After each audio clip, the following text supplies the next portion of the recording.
Assalamualaikum, saya Hafsah, berunding kesihatan anda.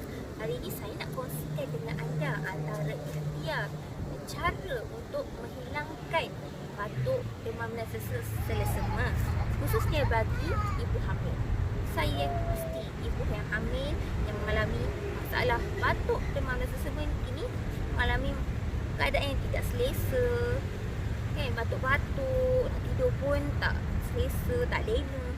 Jadi saya nak kongsikan dengan anda semua ikhtiar dan suplemen yang saya amalkan untuk menghilangkan batuk, demam dan selesema ketika hamil. Yang pertama yang saya amalkan ialah Vivit Shaklee. Vivit Shaklee ni dia merupakan jus antioksidan yang mana membantu mengurangkan batuk dan melegakan batuk. Dan apa yang istimewanya, Vivit Shaklee ni ia merupakan anti-penoid yang mana dia kesan ni bila kita makan, dia juga membuatkan muka kita nampak cantik, sekata, flawless dan cerah. Seterusnya, apa yang saya amalkan juga ialah vitamin C Shaklee.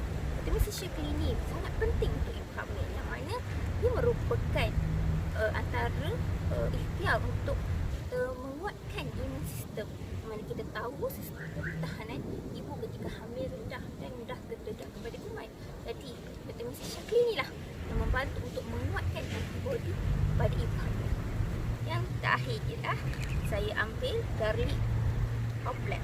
Garlic ni yang merupakan antibiotik yang mana membantu mengurangkan batuk, demam dan sesama pada ibu hamil.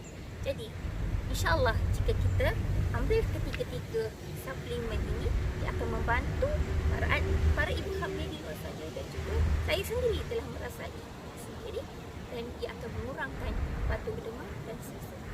Jika anda berminat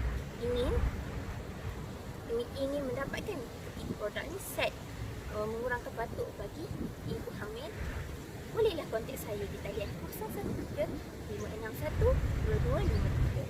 Okay, saya akan memberikan konsultasi dengan bimbingan daripada pakar serta doktor yang berpengalaman. Okay?